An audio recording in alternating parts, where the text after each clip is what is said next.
And so the courier who had cheated death in the cemetery outside Goodsprings cheated death once again, and the Mojave Wasteland was forever changed. Caesar entered the Strip as though it was his triumph. The Legion pushed the NCR out of New Vegas entirely, driving them back to the Mojave Outpost. The Legion occupied all major locations, enslaving much of the population and peacefully lording over the rest. Under the Legion's banner, civilization, unforgiving as it was, finally came to the Mojave Wasteland. Though the courier himself was just and forthright in his dealings throughout the wasteland, he helped the Legion achieve victory. Caesar honored him with a golden coin, minted in celebration of his contributions and distributed throughout the wasteland. Tabitha and Rhonda went east, through Caesar's land. Occasionally, tales of their exploits found their way back west, though few believed them. Eventually, the stories concerning the duo were collected and published, and proved to be quite popular with children. Invigorated by his travels with the courier, Raul once more took up his guns in memory of his lost Rafaela. Soon after, the Mojave was filled with tales of the ghost vaquero who hunts down those who prey on the weak. Cautious after the Boomers' display of power at Hoover Dam, Caesar chose to leave the Boomers alone. The Boomers remained isolated, but have been seen flying over the Mojave Desert from time to time. Buried beneath tons of rubble, the Mojave chapter of the Brotherhood of Steel was no more. Those few who were outside the Hidden Valley bunker when it was destroyed settled into new lives, or headed west to find a new chapter to join. Their leaders destroyed by the courier, the fiends scattered throughout the wasteland. Without the organization of Motor Runner, Cook, Violet, and driver Nephi, they were easy prey.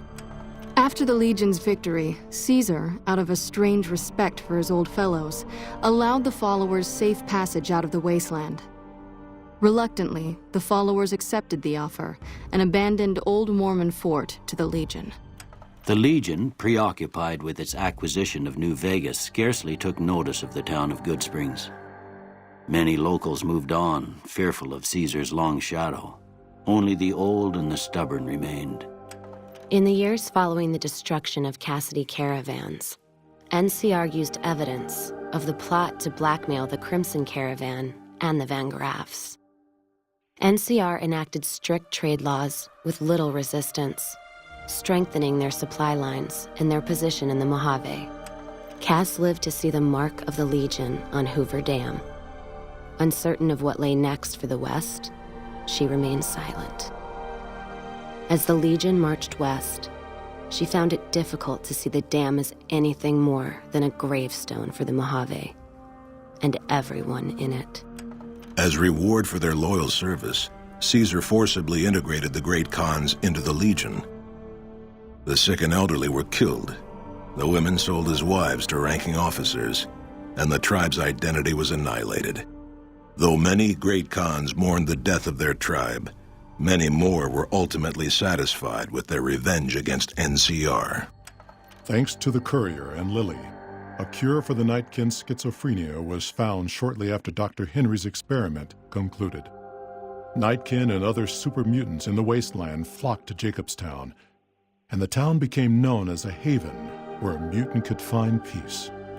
Lily continued to take her medicine at half doses, and although she remembered her grandchildren, her mind remained muddled and confused.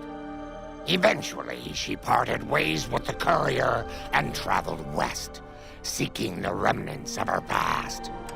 After their victory at Hoover Dam, Legion troops rolled through Freeside. The Kings tried to fight back, but most were killed, and the rest fled into the wasteland. After Ray's brain was transplanted into Rex's cybernetic body, it took Rex some time to adjust to the old scrapyard dog's memories. Eventually, Rex's mind settled peacefully, melding his own memories with that of long travels with old Lady Gibson. After Hoover Dam, the leaderless powder gangers at the correctional facility vanished into the wastes, leaving the prison empty.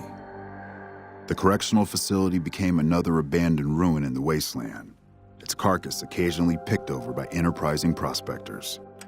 With Cook dead, the powder gangers at Vault 19 fell apart.